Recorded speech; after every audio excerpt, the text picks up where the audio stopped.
Alright, well I finally found out what that clunking noise is coming from the front of my car. About a month ago, it started having a clunking noise and I took a look at it, and this sway bar link I thought was the issue. Because it has a little bit of movement, but it's not really noticeable. But I figured, you know, it's just a minor problem. I'll just wait until I do an oil change because I'll have the tires off since I was doing a rotation. So I drove on it for about a month. A little bit before I was gonna do tire rotation and all that, I wanted to double check just to see and make sure that that's the only issue. Well, anyways, I was looking and I realized that the sound actually wasn't coming from that, it was coming from the center. So about a week I thought it was CV axles, so I made a couple posts in some forums. On the third post I made about it, someone finally said sway bar bushings. And I figured I already checked the sway bar, I didn't think that was the issue, but I might as well check again. And the first time I checked it, I didn't really notice anything, but now that I have the car jacked up and I have actual room to get underneath it, I realized that's 100% what the issue is. So today we're going to change out the sway bar bushings, which looks to be like a very easy job. It's actually been about 6 months since I've recorded this, and I'm finishing editing right now. And I really wish I paid a little more attention because I definitely overlooked a few things and spent more time on this project than I should have. You'll see what I mean later. So it just looks like a couple 15mm bolts should take that bracket off, and the rest of the thing should just slide off.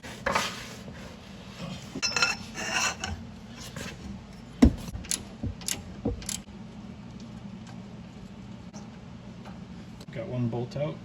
Alright, I guess I get to go underneath the car to get the other one. Alright, I just got the other bolt out. Now I should be able to just pry this out of here. There we go.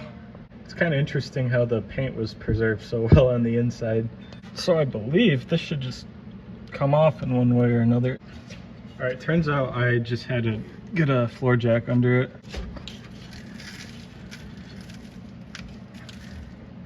Cool. Alright, now I just gotta do the same thing on the other side.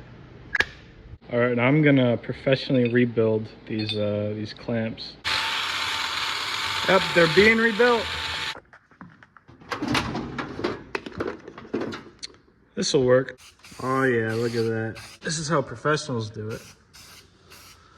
And of course, don't forget to replace your old bolts with new ones. Oh yeah, look at that. The next day. All right, in usual fashion for me, I didn't record anything, but I got the new ones in. They were kind of tricky, especially this one, because I had to re-tap one of the bolt holes because the bolt just wouldn't go in, and I tried a couple other bolts and they just wouldn't go in. So literally went to Harbor Freight just for this project and got a 60-piece tap and die set. It was like $42, but you get a lot in here, and this honestly will probably last for the rest of my life because I don't really use these a whole lot. So cool, I got a tap and die set now. Thanks, car.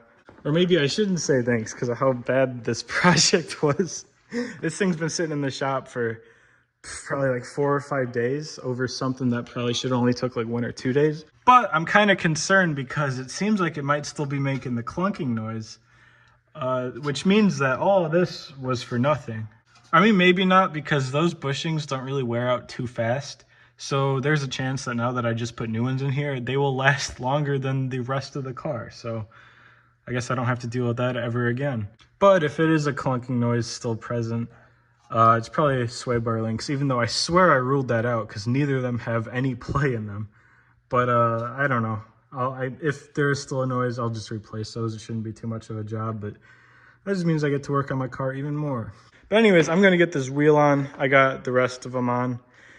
And I'm going to take this for a test drive and hope that nothing goes wrong, because this is also the first time driving it since I did the water pump. And, I mean, oil change, but I can't imagine anything went wrong there. Well, there's only one way to find out, I guess. All right, so I got all the wheels on, but I'm one lug nut short, so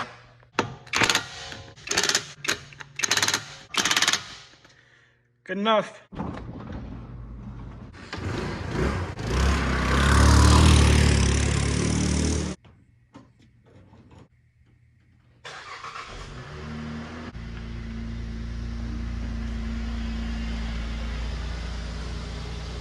right. Moment of truth. Does the front suspension still make noises? Uh-oh. I'm pretty sure I could hear them. Oh. Yep. Did all that work for nothing. Yeah, I guess I'll never have to deal with those again. Well, my day's ruined because I just realized I left leftovers from dinner last night in my car for like 20 hours. Anyways, I got the car back in the shop for hopefully the last time for a while, so I could fix the clunking noise.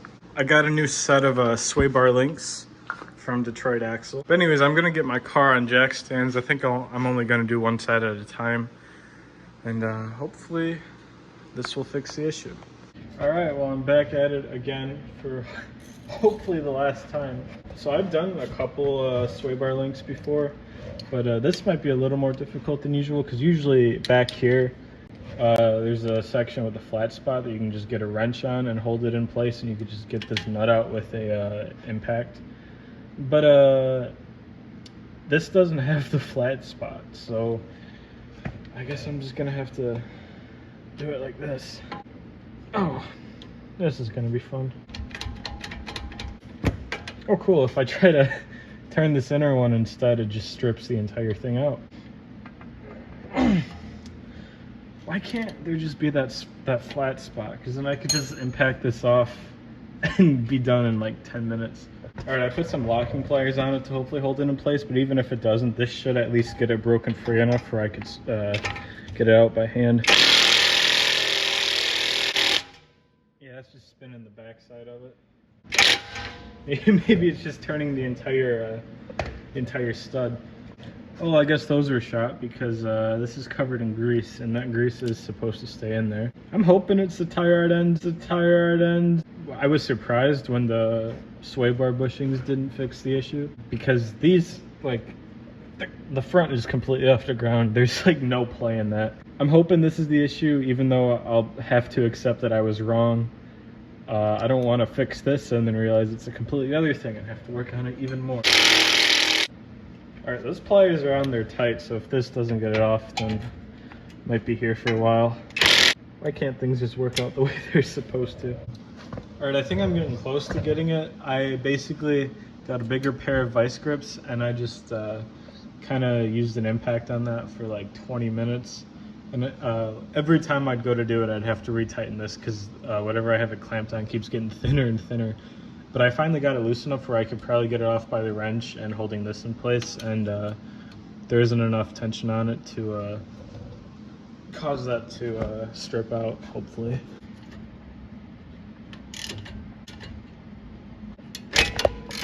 Bro.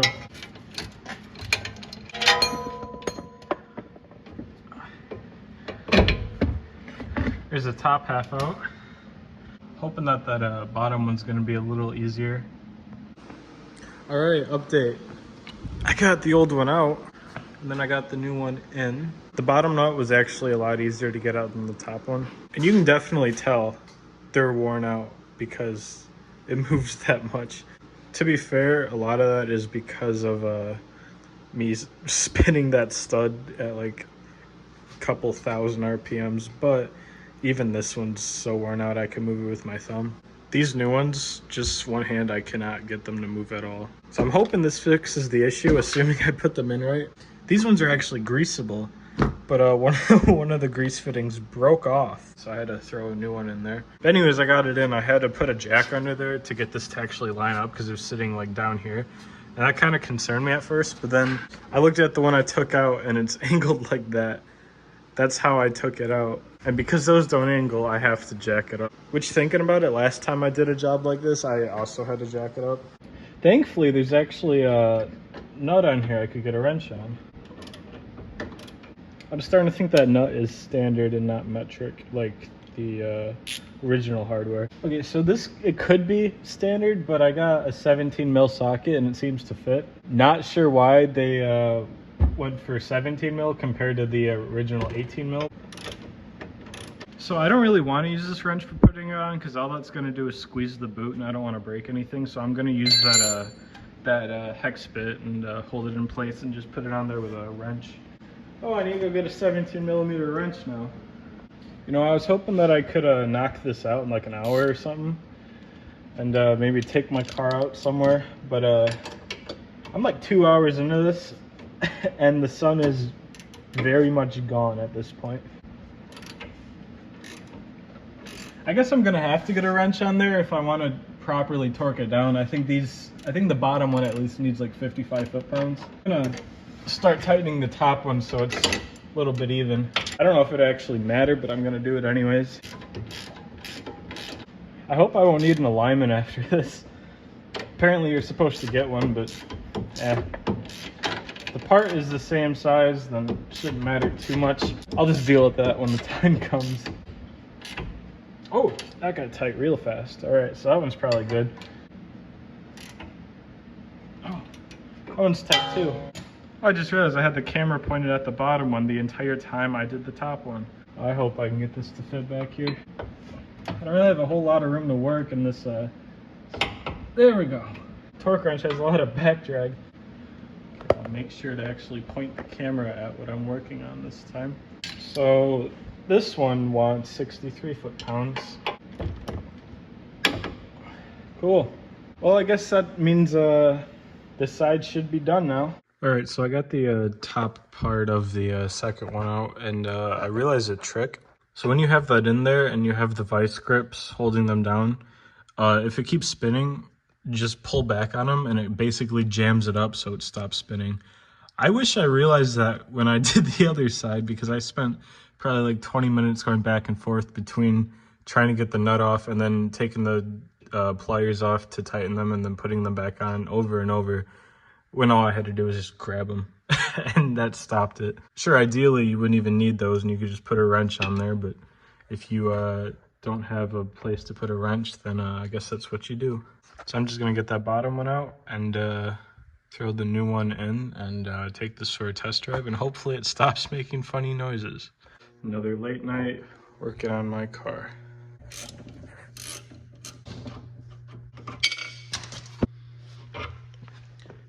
I got it. If you guys thought the other one was bad, check this out.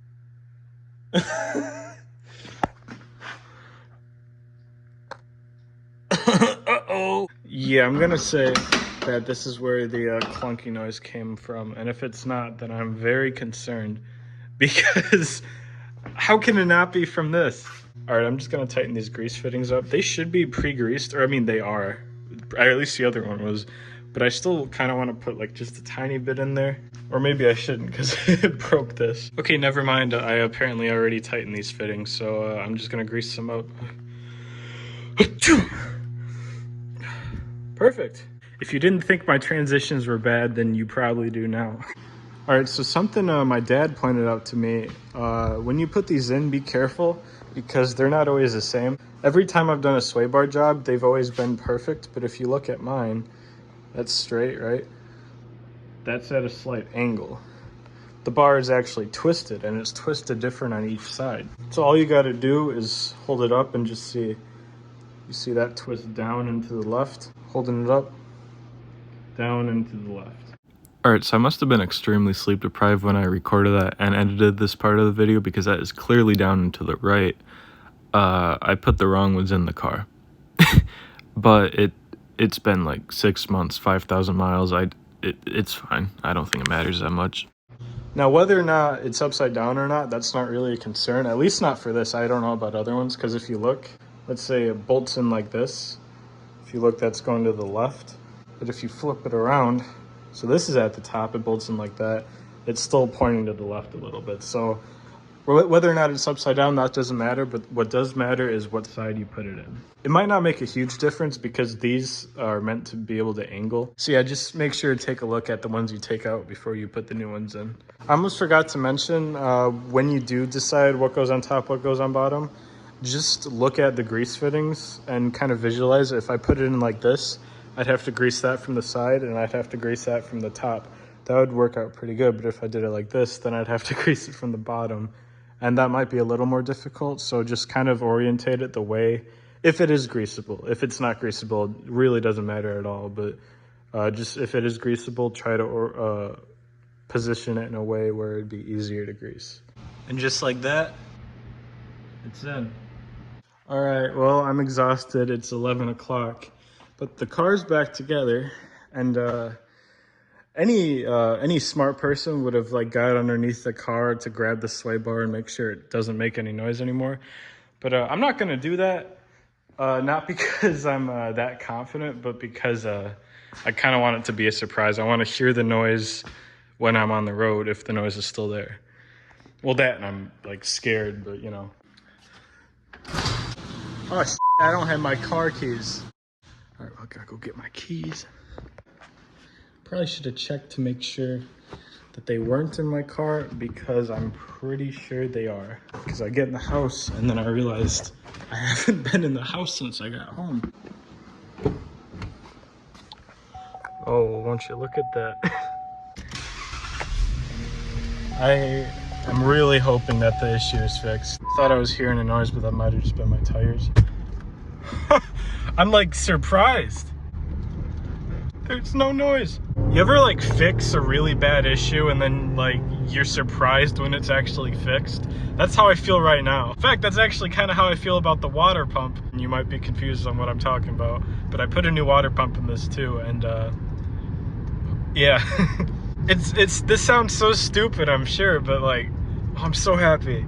I think it's just something about like, this has been an issue for so long. And you know, the funny thing is I thought it was a tie rod end. That's what I thought it was like a month ago. And then I was like, no, it's the CV axles. I got really stressed out about that. Then found out it wasn't that. I'm like, oh, sway bar bushings. Nope, it was the sway bar links. I guess that's it. I'm so happy to finally be done with all the mechanical stuff with the car. I've been putting a lot of time into this recently. But hey, thanks for watching. There's gonna be a longer video coming eventually, but I'm gonna be fixing a couple more things on the car. Not anything mechanical really, but more cosmetic. For example, ooh, ah, where'd it go? Huh?